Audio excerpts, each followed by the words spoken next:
Olá, tudo bem? Seja bem-vindo a mais um Recorte Saúde. Prazer reencontrá-lo, prazer reencontrá-la. Tá tudo bem com você?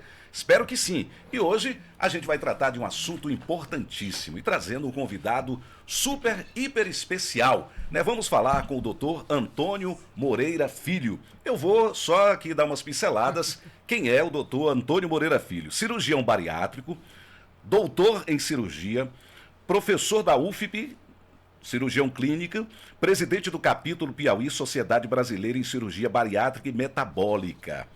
E é com ele que a gente conversa a partir de agora. Dr. Antônio Moreira Filho, seja bem-vindo ao Recorte Saúde, um prazer recebê-lo por aqui. A primeira pergunta que eu faço já ao senhor, antes dos cumprimentos, é: quem é o Dr. Antônio Moreira Filho fora da medicina, fora da sala de cirurgia? Seja bem-vindo. Olá, João. Obrigado pelo convite. É uma honra participar desse programa que só cresce no Piauí, o Recorte Saúde. Bom, o Dr. Antônio Moreira Mendes Filho, ele é um pai de família, tenho 3 filhos, sou casado. Nas horas vagas, gosto de estar com amigos, curto um futebol, gosto muito do Flamengo, sou apaixonado pelo Torcedor do Mengão. Flamengo, viu? E gosto de bons restaurantes, de boa companhia em geral. Perfeito, E acima de então. tudo a família e também frequento a igreja regularmente e sou católico praticante. Perfeito, doutor Antônio. Agora, vamos conversar propriamente sobre aquilo que vamos tratar, que é a questão aí, o senhor é cirurgião, né, tem trabalhado há muito tempo, né, nessa área, e eu vejo, o senhor acompanha também, lógico, o advento, a chegada das injeções milagrosas, né? Como é que o senhor tem visto esse boom?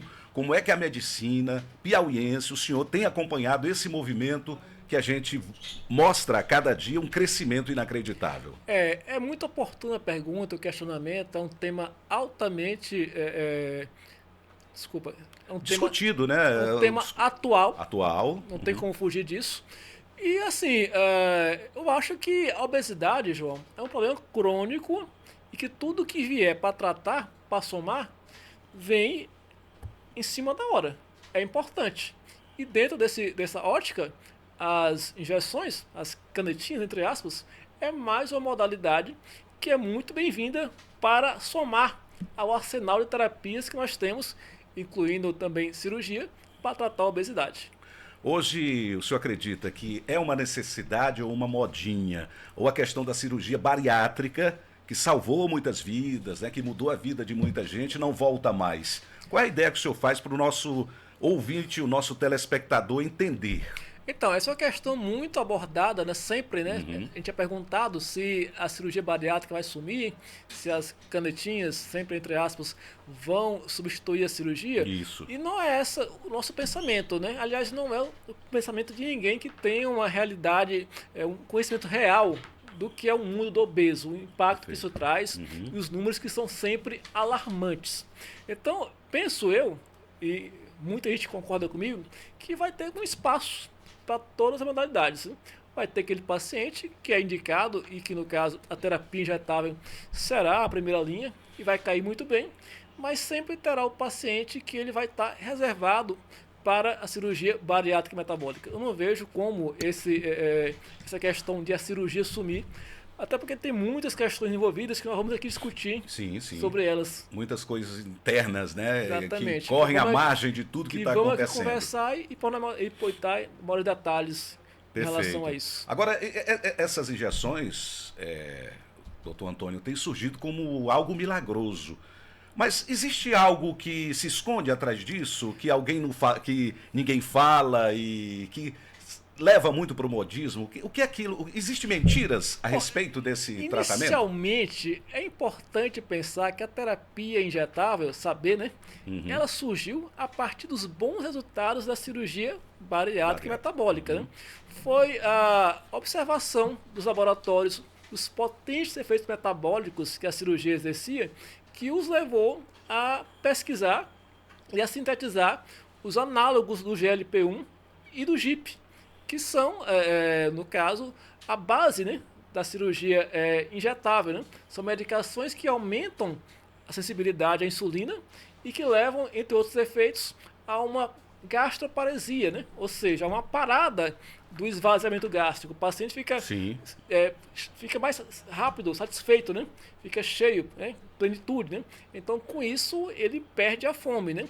Então, essa linha de investigação veio a partir do resultado que nós, cirurgiões, demonstramos, e já vem há muito tempo isso sendo demonstrado, né?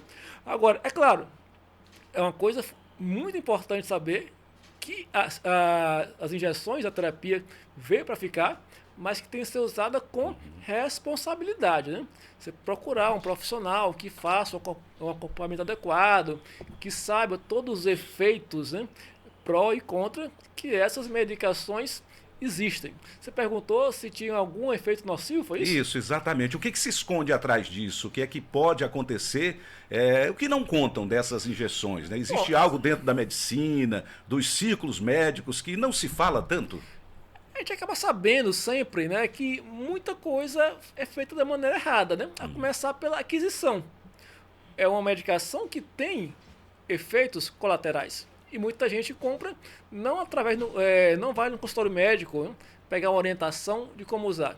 Compra no mercado paralelo, mercado negro, entre aspas, compra através de influencer, às vezes compra remédio não original, manipulações falsas e grosseiras, até em outros países, né? A gente sabe que tem até gente que compra no Paraguai, não falando do Paraguai, mas compra no Paraguai medicamentos que não estão realmente na linha que a Anvisa quer de pureza e de originalidade da droga para ela ter o efeito que a gente quer. Acima de tudo, o efeito benéfico à saúde. Então, uma medicação mal manipulada, falsificada, é lógico que ela vai ter efeitos colaterais e a gente já teve casos famosos aí na mídia por isso de complicações, né? A gente sabe disso, né? Exatamente, isso é uma preocupação de saúde, né? Da Anvisa, da Agência Nacional de Saúde, do Ministério da Saúde. Mas tem gente que se arrisca, né, Tô? E dentro desse risco, né, pode acontecer algo, o que pode assim de risco acontecer para o paciente, que primeiro, ele não procura o médico, ele vê alguém no YouTube falando, vê alguém numa entrevista falando e corre lá, não, minha amiga está comprando ali a um valor bem inferior, eu vou comprar também. Quais os riscos que uma pessoa que se utiliza desse expediente pode correr com a saúde? Tudo que é mais fácil de conseguir é atrativo, né? Para as pessoas. É uma coisa que a gente tem que esclarecer e realmente bater em cima, né?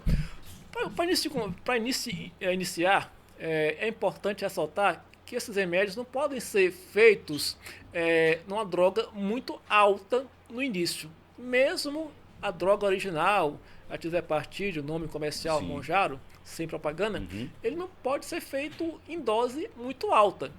E o usuário, o cliente, às vezes no afã de perder peso rápido, de ter um bom resultado, já quer começar com doses terapêuticas lá em cima. Aí geram as chamadas, vamos dizer, contradições, ou seja, as consequências negativas, né? Podem aparecer, aí né? o paciente vai as reações, né? Exatamente, aí vão ter efeitos colaterais, às vezes severos, né? Especialmente no trato gastrointestinal. Efeitos quais?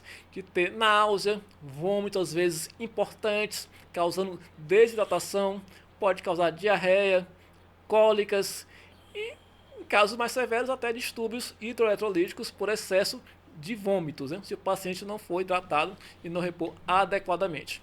Então, o ideal sempre é procurar comprar corretamente em farmácias autorizadas e credenciadas, de preferência a droga original, mas se não, procurar manipulações corretas, né, de referências e começar com a dose mínima para o seu corpo se adaptar, e você sendo acompanhado corretamente, você vai aumentando a dose progressivamente. Doutor Antônio Moreira Filho, explique para a gente a questão de como se proceder, né? Por exemplo, todo mundo pode usar desse medicamento, desses injetáveis, né? Todo mundo pode buscar esse tratamento. Às vezes uma pessoa nem é tão gorda, não é tão obesa, mas aí ela vai e diz, olha, eu vou aplicar e vou procurar um médico, assim... Em qualquer circunstância, se usa os injetáveis para perder peso? Uma pergunta muito importante, João. É aquela coisa que a gente vê até no Instagram, aquela brincadeira, né? a fila, sim, para usar antidepressivo é grande. Agora, a fila para adquirir bons hábitos, boa alimentação, atividade física, é bem curtinha. Não anda sozinho, né? O injetável não anda só, né? Isso, doutor? Então, assim, logicamente que tem indicações, né? A gente vê que, por modismo, muita gente até que tem um pouco de sobrepeso está usando essas medicações, né? Sem nenhuma necessidade, com às vezes impacto na saúde. Então, a indicação é para aquele paciente que tem sobrepeso com alguma doença metabólica, né? Tipo diabetes, ou para então o paciente em obesidade em graus menores, né? Obesidade grau 1, que tenha o IMC de 30, ou até um obeso grau 2 com 35, mas menos que 40. Para IMCs maiores que 40, obesidade mórbida, o resultado não é igual ao da cirurgia bariátrica metabólica. É por isso que não vai substituir. Por quê? A perda de peso não é igual, não é semelhante. Tem que ser usado cronicamente a medicação, a longo prazo. Não é uma coisa de efeito rápido, com 3 meses resolveu, não. Você tem que usar isso por, às vezes, 1 ano ou até mais. O custo é elevado e, muitas vezes, ao parar a medicação, a recidiva é muito rápida. Então, por conta desses detalhes que a gente fala que são coisas diferentes, são métodos diferentes. Há espaço para os dois. Há espaço para a terapia injetável, quando você tem sua indicação e tem condições para isso também, financeiras, que não é uma droga barata. E, logicamente, que o público da cirurgia bariátrica metabólica não vai acabar e sempre vai existir. Perfeito, doutor Antônio. Em quanto tempo, né, um paciente que necessita, um paciente realmente com obesidade, que fez todos os procedimentos, em quanto tempo ele fica recebendo essa medicação? Ele usa essa medicação para atingir, vamos dizer, aqueles efeitos desejáveis? Bom, existe um tempo limitado? Então, vamos estimar aqui o resultado da literatura, né? A literatura mostra que a perda de peso com a tirzepatide, né, a droga de referência aí, comercial no momento, ela leva a uma perda de peso em torno de 20% do peso inicial, isso com 6 meses a 1 ano de uso. Não menos do que isso. Então, no mínimo 6 meses. Mas na grande maioria dos casos vai ser realmente em torno de 1 ano, você consegue perder 20% do peso inicial. E aí seria o momento de você tentar diminuir a dose do remédio e ver se consegue depois ficar sem. Essa é a grande dificuldade das pessoas, né? Depois que inicia, que tem a perda de peso que quer, a sustentabilidade, né? A manutenção do peso a posteriori acaba sendo mais difícil, né? Porque a pessoa volta a comer, perde aquele efeito benéfico da droga, né? Da saciedade, volta a ter fome normal. Muitas vezes não foi preparada também, não foi no psicólogo, que é fundamental dizer que não é só usar o remédio, né? Tá também com a equipe de apoio, não só o médico, né? Seja o médico cirurgião, ou o nutrólogo, mas tem que ter uma nutricionista, tem que ter uma psicóloga de apoio, que tem que mudar também a cabeça. Muitas vezes a pessoa quer só usar o remédio, né? Mas não quer saber de fazer atividade física, não quer tratar compulsões alimentares. Isso tudo tem impacto, né? Isso tudo, especialmente quando você para o remédio, são fatores de pior prognóstico, um reganho de peso muito rápido. E agora é aquele velho, aquilo que se diz, né? Cada caso é um caso, né? A gente separa, né, justamente perfis, né? Porque o que serve para mim talvez não sirva para o senhor, não sirva para quem está ali do outro lado da tela, né? E isso é importante, o acompanhamento multidisciplinar, né, de todos esses profissionais que o senhor falou, né? Sempre. Qualquer tratamento de obesidade, seja clínico, com medicamentos ou que envolva cirurgia, a equipe multidisciplinar é fundamental. Ter um bom nutricionista, um bom psicólogo na equipe, isso vai aumentar a chance de êxito do seu resultado. Eu diria que não dá para tratar a obesidade sem apoio da equipe. Tá certo, então. E assim, do ponto de vista técnico, o senhor já falou, no questão científica também. Eu perguntaria ao senhor, nesse exato momento, né, que a gente conversa, que orientações o senhor daria para uma pessoa que está nos acompanhando, uma pessoa que está pensando em iniciar, a fazer esse tratamento, está se sentindo com a vontade, né? Porque a vizinha, o primo, a prima, o irmão está usando desse medicamento, mas quais são os cuidados principais, o que essa pessoa, queria que o senhor detalhasse ponto por ponto, o que é que essa pessoa deve fazer primeiro e até o final para que tenha certeza que ela pode usar, que não seja um uso, vamos dizer assim, desnecessário. Perfeitamente, João. Veja, Se você acha que você quer tratar com medicação injetável, se tem indicação, a primeira coisa é confirmar isso. Né? Você vai a uma consulta médica com um médico da especialidade, né? Um médico de referência que tenha já acompanhamento nessa área, né? Pode ser um cirurgião bariátrico, um endócrino, ou até um outro, né? Um nutrólogo, mas que tenha já uma referência de saber tratar obesidade. Eu acho isso fundamental. Aí lá você vai avaliar todos os parâmetros, vai avaliar seu IMC, se você é um obeso em que grau, leve, moderado, grave, faz a sua bioimpedância, vê a sua composição de massa corporal, de massa magra, massa gorda, e aí você vai ficar informado, né, de tudo da medicação, né? Quais os prós, quais os contras, o tempo que você vai usar a medicação, o tempo de terapia, a frequência que você deve ir ao consultório, que deve ser semanal, né? Muitas vezes o paciente, especialmente no início, tem um certo receio e não consegue usar o remédio sozinho e acaba perdendo. Então é importante que no começo o próprio profissional ache importante, ajude o cliente a utilizar o remédio. Né? Não é tão difícil, mas muita gente tem essa dificuldade na fase inicial. Então você fica a par de tudo, né? Do tempo, do custo, das expectativas e, acima de tudo, se você tem realmente essa indicação. Se sua obesidade é uma indicação para terapia injetável, se não é uma indicação, se só um sobrepeso, que às vezes outros remédios orais, dieta e atividade física podem resolver, ou se você tem uma obesidade em grau mais severo, que talvez a sua melhor opção fosse cirúrgica.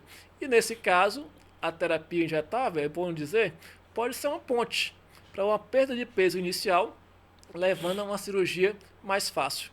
Então, eu acho que o fundamental é você não começar só, se aventurando por informações de fontes não confiáveis, rede social, é procurar um profissional da área. Aí sim você está fazendo o passo a passo correto para ter êxito no seu tratamento. Tá certo. E o senhor acredita, como o senhor viu aí no pós-pandemia, né? Como é que o senhor viu o aumento de casos de obesidade, os casos aumentaram, as pessoas buscaram mais os consultórios, o senhor viu assim, alguma mudança no pós-pandemia, né, com relação à obesidade? Sabendo que as pessoas ficaram em casa, as pessoas permaneceram em casa, muita comida, muita fartura, muita bebida, né, já que as pessoas não podiam sair. Então teve aquelas reuniões, a gente sabe disso que ocorreu, né, esse fato, e o senhor observou uma mudança de comportamento da população com relação a isso? Com certeza, João. Os números são alarmantes, né? A gente vive uma globesidade. Né?